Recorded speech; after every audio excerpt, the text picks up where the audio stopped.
সুস্মিতা দেবী তার 5 মেয়ে নন্দিনী, পিউ, পায়েল, ফুলকি ও নিহাকে নিয়ে ছোট্ট এক গ্রামে বসবাস করে। সুস্মিতা দেবী দর্জির মেশিনে কাজ করে যেমন হোক করে 5 মেয়ের পেট ভরাতো। গরিব দারিদ্র হওয়ার কারণে গ্রামের কেউই তাদেরকে ভালো চোখে দেখত না। সকলেই তাদেরকে অপমান অত্যাচার করত। সুস্মিতা দেবীর 5 মেয়ের বয়স ছোট হলেও বয়সের তুলনায় তাদের মাথার চুল অনেক ঘন আর লম্বা। সেটা দেখে কেউ কেউ ভালো বলে, আবার কেউ কেউ ডাইন বলে তাদের 5 বোনকে অপমান করে। এরকম ভাবেই তাদের দিন কাটছিল। এমনই একদিন গ্রামের জমিদার বাবুর মেয়ের বিয়ের অনুষ্ঠানে সকলেই নিমন্ত্রণ ছিল। সুস্মিতা দেবী তার 5 মেয়েকে নিয়ে অনুষ্ঠানে গিয়েছিল। অনুষ্ঠানে গিয়ে সুস্মিতা দেবীর 5 মেয়ে খাবার দাবার দেখে একদম অবাক হয়ে যায় এবং তারা বলে, দিদি দিদি, এখানে কত সুন্দর সুন্দর খাবার, দেখো, আমার তো দেখেই খেতে মন যাচ্ছে, জিভে জল চলে এসেছে। দিদি, এখান থেকে তুলে নিয়ে আমাকে এটা দাও না। না রে বোন, আর একটুখানি অপেক্ষা কর, মা আমাদের 5 জনকে সব দেবে। আমরা তো এখানেই বিয়ের অনুষ্ঠান দেখতে আর খেতেই এসেছি। দাঁড়া না, যখন সকলে খাবে তখন মা আমাদেরকেও খেতে দেবে। কিন্তু দিদি, আমার খুব জোরে খিদে পেয়েছে। কখন ধরে এরকম দাঁড়িয়ে আছি বলো তো? তোমার কি খিদে পাচ্ছে না? আচ্ছা, তুমি না হয় বড়, তার জন্য তোমার খিদে পাচ্ছে না, কিন্তু নিহার আমি তো অনেক ছোট, তার জন্য আমাদের খিদে পাচ্ছে। আর সামনে এত সুস্বাদু খাবার দেখলে তো খিদে পাবে দিদি। হ্যাঁ, তোদের কথা নন্দিনী দিদি সবই বুঝতে পেরেছে। তোদের এই ভালো খাবারগুলোকে দেখে খিদে পেয়েছে, ওই জন্যই তো খিদে পেয়েছে খিদে পেয়েছে করছিস। না হলে বাড়িতে তো কই একবারও বলিস না। দিদি, মা তো আমাদের বাড়িতে এরকম কখনো রান্না করে সুস্বাদু খাবার খাওয়ায় না। যদি রান্না করতো তাহলে আমরা আর কখনোই না বলতাম না। হ্যাঁ হ্যাঁ, সে তো বুঝতেই পেরেছি, কিন্তু দেখ, মায়ের কাছে এত সুস্বাদু খাবার রান্না করার মতো টাকা থাকে না, শুকনো রুটি খেতে দেয়। যদি মায়ের কাছে টাকা থাকতো তাহলে কি মা আমাদের এসব খাওয়াতো না বল? আজ দাঁড়া, তোদের খিদে পেয়েছে, আমি মাকে ডাকছি। এই বলে নন্দিনী যখন তার মাকে অন্য দিক থেকে ডাকতে যায়, তখন বাচ্চা নেহার লোভ সামলাতে না পেরে খাবারে হাত দিতে যায়। তখনই সেখানে জমিদার বাবুর একমাত্র ছেলে রাজীব চলে আসে আর নেহাকে বলে, এই তোরা খাবার দাবারে এইভাবে হাত দিচ্ছিস কেন? তোরা কি খাবার খেতে এসেছিস নাকি? এত ভালো ভালো খাবার দেখে তোরা লোভ সামলাতে পারছিস না? বাবারে বাবা, এইসব ভিখারিগুলোকে কেন নিমন্ত্রণ করে কে জানে। দাদা, তুমি আমার ছোট বোনদেরকে এরকম ভাবে বলছো কেন? আসলে আমার ছোট বোনেদের অনেক খিদে পেয়েছিল, তাই জন্য ওরা আর দাঁড়িয়ে থাকতে পারছে না। ওকে দয়া করে ক্ষমা করে দাও, আর ওরা এরকম করবে না। এই বোন, চুপ করে এখানে দাঁড়া, মা আসলে খাবার দেবে। পায়েলের মুখে এরকম কথা শুনে রাজীব রেগে যায়। তখন রাজীব পায়েলের লম্বা চুলের মুঠি ধরে তাকে টেনে টেনে অনুষ্ঠান বাড়ির বাইরে নিয়ে যায়। তাদের পিছন পিছন আরো বাকি 3 বোন চলে যায়। এদিকে নন্দিনী তার মাকে নিয়ে বোনেদেরকে খুঁজতে খুঁজতে সেখানে এসে হাজির হয়। তখন পায়েল চিৎকার করে তার মাকে বলে, মা দেখো না, এই দাদাটা আমার চুলের মুঠিটা কত জোরে ধরে রয়েছে, আমাকে ছেড়ে দিতে বলো না, আমি তো কিছুই করিনি, আমি শুধু বোনের জন্য বলেছিলাম। দাদা লাগছে, আমার চুলটা ছাড়ো, দয়া করে আমার ছোট মেয়েটাকে ছেড়ে দাও তোমরা। আমার মেয়েটা কি এমন দোষ করেছে? যদি তোমরা বলো তাহলে আমরা এখান থেকে চলে যাচ্ছি। দয়া করে আমার মেয়েকে ছেড়ে দাও, ও তো বাচ্চা, বাচ্চা মানেই তো ভুল হতে পারে, একটু বুঝিয়ে বললেই তো পারতে, বলো। এই তোরা আমার ভুল ঠিক শেখাচ্ছিস? জানিস আমার বাবাকে? আমার বাবা এই গ্রামের সবচেয়ে ধনী ব্যক্তি, এক্ষুনি চাইলে তোদেরকে জেলের ঘানিটা আনাতে পারি। শুধু আজকে আমার বোনের বিয়ে বলে তাই এই সুন্দর মুহূর্তটাকে নষ্ট করতে চাই না। এক্ষুনি তোরা এখান থেকে বেরিয়ে যা, তোদের মতো ভিখারিদের নেমন্তন্ন করাই উচিত না। এই বলে রাজীব তাদের ঘাড় ধাক্কা দিয়ে নিমন্ত্রণ বাড়ি থেকে বার করে দেয়। তখন সুস্মিতা দেবী তার 5 মেয়েরা খাবার না খেয়ে মন খারাপ করে সেখান থেকে চলে আসে। কিছুটা আসার পর তারা দেখে যে রাস্তার পাশে এক দোকানে ডাস্টবিনের কাছে কিছু একটা খাবার পড়ে রয়েছে, যেটা দেখে নেহা সেদিকে এগিয়ে আসে আর বলে, মা, বিয়ে বাড়িতে সুস্বাদু খাবার খাওয়া হয়নি তো কি হয়েছে? দেখো, এখানে কত খাবার পড়ে রয়েছে, হয়তো ধনী লোকেরা এই খাবারগুলোকে অর্ধেক খেয়ে ফেরত দিয়ে চলে গিয়েছে, অর্ধেক করে খেয়েই চলে গেছে। মা, এগুলো খেয়ে আজকে রাতটা চালিয়ে নেওয়া যাবে। ছোট বাচ্চা নেহার মুখে এইসব কথা শুনে সুস্মিতা দেবী কান্নায় ভেঙে পড়ে। তখন সে আর কিছুই বলতে পারে না। সেই এঁটো খাবারগুলো তার 5 মেয়ে খেয়ে নেয়, তারপর তারা বাড়ি ফিরে আসে। এরকম ভাবেই দেখতে দেখতে বেশ কিছুদিন অতিবাহিত হয়ে যায়। একদিন সুস্মিতা দেবী যখন মেশিনে জামা সেলাই করছিল, তখন তার হঠাৎ করে মেশিনটা খারাপ হয়ে যায়। তারপর সে চিন্তার মধ্যে পড়ে যায়। হে ঈশ্বর, তুমি আমার মেশিনে কি করলে গো? আমার মেশিন যদি খারাপ হয়ে যায়, তাহলে আমি আমার 5 সন্তানকে কি খাবার খাওয়াবো?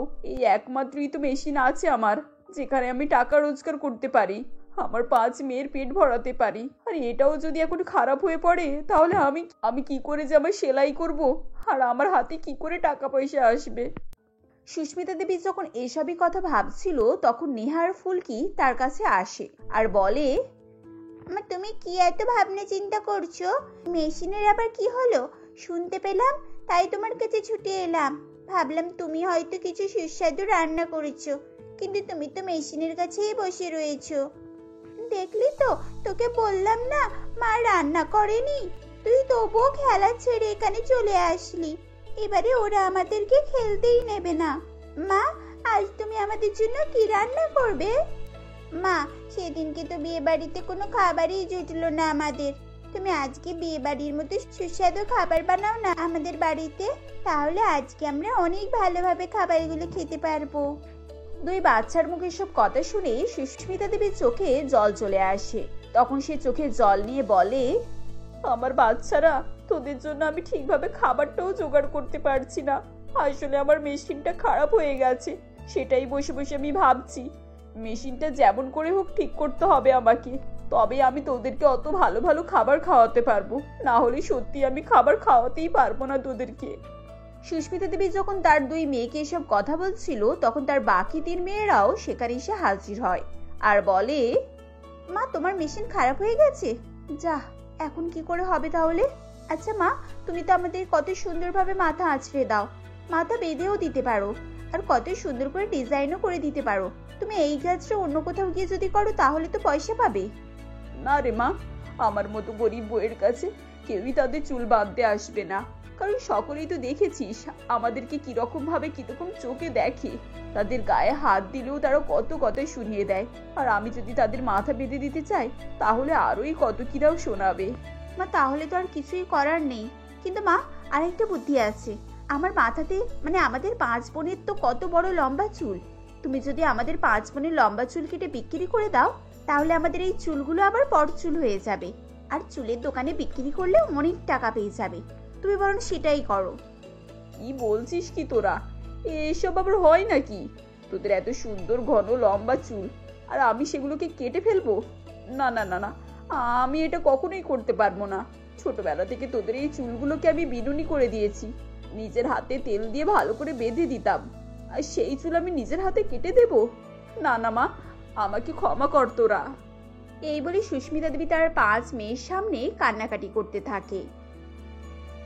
এরকম ভাবে দেখতে দেখতে আরো কয়েকদিন অতিবাহিত হয়ে যায়। একদিন হঠাৎ করেই গ্রামের এক ধনী ব্যক্তি অ্যানাউন্সমেন্ট করে, শুনুন শুনুন, আপনাদের জন্য একটা বিশেষ ঘোষণা। আমাদের গ্রামে যদি কেউ লম্বা চুল থাকে, সে আমাদের প্রতিযোগিতায় অংশগ্রহণ করতে পারে, কারণ এই প্রতিযোগিতায় হচ্ছে লম্বা চুল নিয়ে। যাদের যত লম্বা চুল হবে, তারাই প্রতিযোগিতায় প্রথম হবে আর জিতে নেবে অনেক টাকা। আসুন আসুন, আমাদের এই প্রতিযোগিতায় অংশগ্রহণ করতে চলে আসুন, আর কিছুক্ষণের মধ্যে নামের তালিকা ভরে যাবে। আপনি যদি দেরি করেন, তাহলে আর নাম দিতে পারবেন না। চলে আসুন, তাড়াতাড়ি চলে আসুন। এই কথা শুনে সুস্মিতা দেবী এবং সুস্মিতা দেবীর 5 মেয়ে খুবই খুশি হয়ে যায় এবং তারা অংশগ্রহণ করবে বলে ঠিক করে ফেলে। গরিব দর্জিমা তার 5 মেয়েকে জামা তৈরি করে দেবে বলে ভাবে। মেশিনটা যেমন হোক করে নিজেই ঠিক করে 5 মেয়ের জন্য জামা তৈরি করে ফেলে। তারপর প্রতিযোগিতার দিন চলে আসে, আর তারা 5 বোনে যখন সকলের সামনে স্টেজে আসে আর লম্বা চুল দেখায়, সকলেই অবাক হয়ে যায়। সব থেকে লম্বা চুল তাদের 5 বোনেরই ছিল, যার কারণে তারাই ফার্স্ট হয় এবং তারা অনেক টাকা জিতে ফেলে। এরপর সেই টাকা দিয়ে সুস্মিতা দেবী এবং তার 5 মেয়ে জামা সেলাইয়ের বড় দোকান খুলে ফেলে, আর সেখানে অনেক জামা কাপড় সেলাই করতে থাকে। যামিনী দেবীর 5 বৌমা রাধা, নিশা, মনিকা, জুহি এবং বৃথি খুবই অলস প্রকৃতির ছিল। তারা সারাদিন শুয়ে বসে টিভি দেখে এবং ফোন ঘেঁটে দিন কাটাতো। এমনকি তারা নিজেদেরকেও পরিষ্কার পরিচ্ছন্ন রাখতো না। এই নিয়ে যামিনী দেবীর বিরক্তির সীমা ছিল না। একদিন বেলা 10টায় যামিনী দেবী চিৎকার চেঁচামেচি শুরু করেন এবং বলেন, বৌমা, ও বৌমা, আরে কোথায় গেলে তোমরা? সবাই ঘড়িটা দেখেছো কটা বাজে? এখনো কি সব পড়ে পড়ে ঘুমাচ্ছ নাকি? আমি কোন ভোরে উঠে বসে রয়েছি, কখন প্রেসারের ওষুধ খাওয়া হয়ে গেছে, এখনো এক কাপ চা জুটলো না ভাগ্যে। এমনই সময় নিশা বাইরে বেরিয়ে আসে এবং বলে, ওহ মা, এই সকাল সকাল এত চিৎকার চেঁচামেচি শুরু করেছেন কেন বলুন তো? সকালে আপনাকে চা খেতে হবে, এটা কি বাধ্যতামূলক? দুটো বিস্কুট দিয়ে এক গ্লাস জল খেলেও তো হয়। তা হবে কেন শুনি? তোমার বাবা মা কি সে শিক্ষা দিয়ে তোমাকে পাঠিয়েছে? শাশুড়িকে চা না করে দিয়ে জল খাওয়ার উপদেশ দিচ্ছ? কি দেখেছে তোমাদেরকে আমি আমার বাড়ির বউ করে এনেছিলাম, তা উপরওয়ালাই জানেন। পাঁচটা বউ থাকতে সকালে এক কাপ চা জুটবে না ভাগ্যে? মেজো বৌমা, ও মেজো বৌমা, তুমিও কি কানে কালা হয়ে গেলে নাকি? চিৎকার চেঁচামেচি শুনে যামিনী দেবীর বাকি বউগুলো বাইরে বেরিয়ে আসে। তখন তিনি বলেন, এই যে তোমরা 5 জন মিলে কি নাকি সর্ষে তেল দিয়ে ঘুমাচ্ছ? পাশের বাড়িতে গিয়ে দেখো, দুপুরে রান্না বান্না, ঘর মোছা, কাপড় কাচা সব কাজ সারা হয়ে গেছে। তোমরা কি ধরনের মেয়ে গো? তোমাদের বাপের বাড়িতে কি এরকমই চালচলন হয় নাকি? দেখুন মা, সকাল সকাল বাপের বাড়ির কথা নিয়ে খোঁটা দেবেন না। সকালে চা দেবার কথা বড়দির, সে যদি আপনাকে চা না দেয় তাতে আমাদের দোষ কি? বারে, রোজ সকালে আমি চা দেবো আর তোমরা নাকে সর্ষে তেল দিয়ে ঘুমাবে কেন? এক দিন তোমরা চা দিতে পারো না? আমার নামে কি কোথাও লেখা আছে যে আমাকেই চা দিতে হবে? থাক, তোমাদেরকে আর আমার জন্য চা করতে হবে না। তোমাদের কথা শুনেই আমার পেট ভরে গেছে। এখন সব আমার মাথার সামনে থেকে সরো আর গিয়ে দুপুরের খাবারের জোগাড় করো। আজ আমার খুব মাথা ধরেছে মা, দুপুরের খাবার বাকিরা করবে, আমি গেলাম একটু ঘুমাতে। রোজ রোজ তোমার একই বাহানা বড়দি, কোন দিন মাথা ধরে, কোন দিন পেট ধরে, কোন দিন পেট ব্যথা হয়। তোমাকে তো কোনোদিনও রান্না বান্নাতে একটু সাহায্য করতে দেখিনি। আমি আর মেজো বৌদি মিলেই সমস্ত রান্না বান্না করি। মা, আপনি বরং কাজগুলো ভাগাভাগি করে দিন, এভাবে চললে তো যে কেউ ফাঁকি দিয়ে বেরিয়ে পড়বে।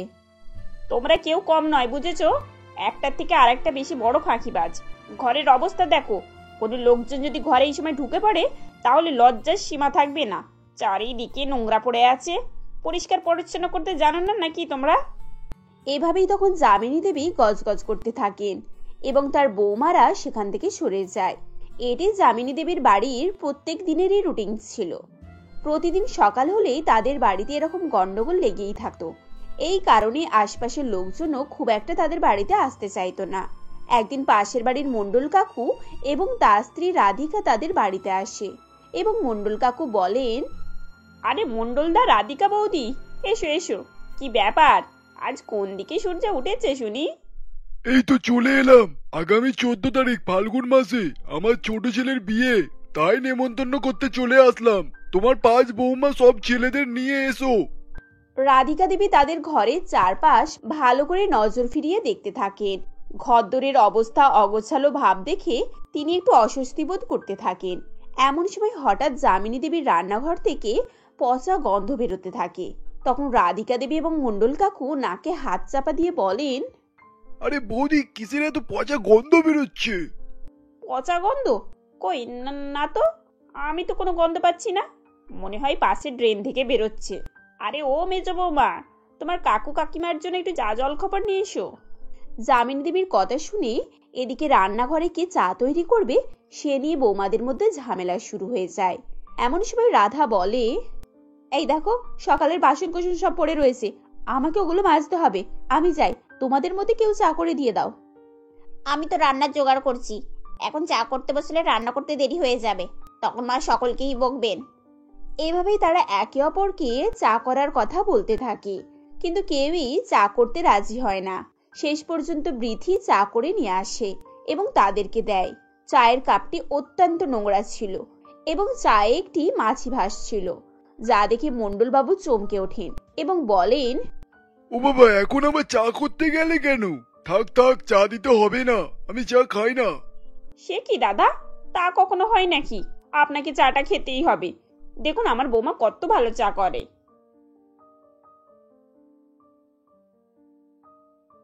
এই বলে মণ্ডলবাবু এবং রাধিকা দেবী তড়িঘড়ি করে সেখান থেকে উঠে কোনো রকম ভাবে পালিয়ে বাঁচেন। তখন বৃথি চায়ের কাপটি টেবিলের উপরে রেখে চলে যায়। এমনই সময় যামিনী দেবী বলেন, থাক, কেউই যখন চাটা খাবে না, আমিই খেয়ে নিই। সকাল থেকে তো আবার চাই খাওয়া হয়নি।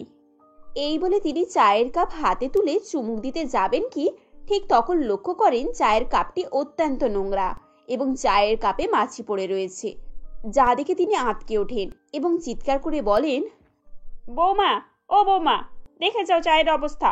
তাই তো বলি, ওনারা হঠাৎ করে কেন এমন ভাবে উঠে পড়লেন? তোমাদের নোংরামো দেখে তো আশপাশের লোকজন আমাদের বাড়িতে আসাই বন্ধ করে দেবে। ছি ছি ছি ছি ছি ছি, কপাল, সবই আমার কপাল। না হলে এই গ্যাদ্ধর নোংরা বৌমা আমার কপালে জোটে। এভাবেই কিছুদিন কেটে যায় এবং দীপাবলির সময় চলে আসে। একদিন যামিনী দেবী তার 5 বৌমাকে ডেকে বলেন, শোনো বৌমারা, 15 দিন পরে দীপাবলি। গিয়ে দেখো পাড়ার সমস্ত বৌমা শাশুড়িরা তাদের ঘরদোর পরিষ্কার পরিচ্ছন্ন করছে। তোমরা 5 জন রয়েছো, তার সঙ্গে আমিও একজন আছি। মোটা আমরা 6 জন। আমরা 6 জন মিলে পরিষ্কার পরিচ্ছন্ন করলে 2 থেকে 3 দিনের ভেতরেই আমাদের ঘরদোর পরিষ্কার হয়ে যাবে। তাই বলছি, প্রত্যেকদিন কাজের পরে সবাই মিলে হাতাহাতি করে ঘরদোরগুলো একটু পরিষ্কার করবে, বুঝেছো? মা, সকাল সকাল তো আমি রোজ বাসন কোসন ধুই, অত কাজ করার পর আমি আর ঘর পরিষ্কার করতে পারবো না। আর আমি তো সবার কাপড় কাচি, ওই অত কাপড় কেচে রোদে শুকনো করা, তারপর তোলা, এই করতে করতে আমার কোমরের ব্যথা শুরু হয়ে যায়। ওই কোমরের ব্যথা নিয়ে আমি আর ঘর পরিষ্কার করতে পারবো না। মা, আপনি তো জানেন আমার হাঁটুর ব্যথা, আমি বেশিক্ষণ দাঁড়িয়ে থাকতে পারি না। ঘরদোর পরিষ্কার করা আমার দ্বারাই হবে না, আমি রান্না বান্না করাতেই ঠিক আছি। এভাবে এক এক করে তারা 5 বৌমাই ঘরদোর পরিষ্কার পরিচ্ছন্ন করার ব্যাপার নিয়ে বাহানা দেখায়। তখন মনিকা দেবী বিরক্ত হয়ে সেখান থেকে চলে যান। মনিকা দেবীর 5 বৌমা সবসময় নোংরাই থাকতো, তাই তাদের মাথায় উকুন, গায়ের চুলকানি, যাবতীয় সমস্যা দেখা দেয়। তারা সারাদিন গা মাথা চুলকাতে থাকে। একদিন দুপুরবেলা তাদের প্রতিবেশী মালতী দেবী সেখানে আসেন এবং তিনি বলেন, নিশা, মনিকা, রাধা, তোমরা কেউ বাড়িতে আছো? মালতী দেবীর ডাক শুনে মনিকা বেরিয়ে আসে এবং বলে, আরে মালতী কাকিমা, কি ব্যাপার, ডাকছেন যে?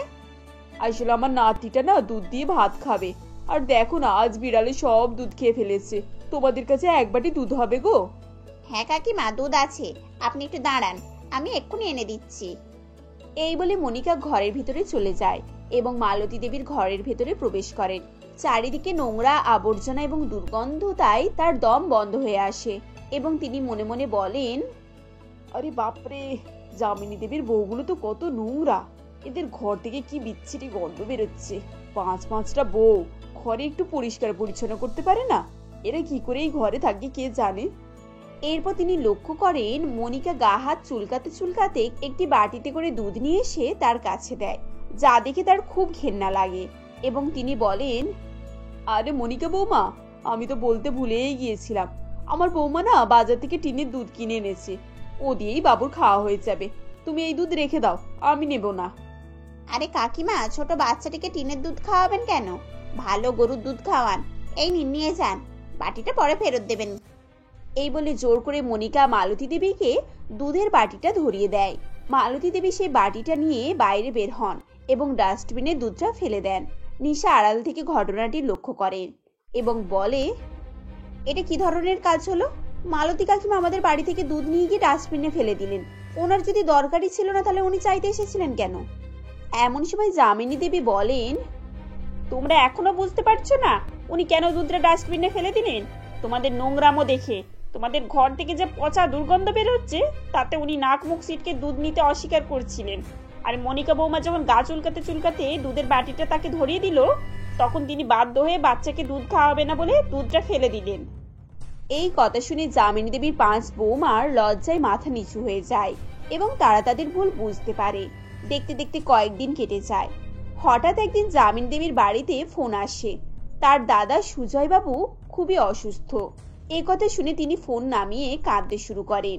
তখন তার বড় বৌমা নিশা সেখানে ছুটে আসে এবং বলে, মা কি হয়েছে, কার ফোন এসেছিল, আর আপনি এভাবে কান্নাকাটি করছেন কেন?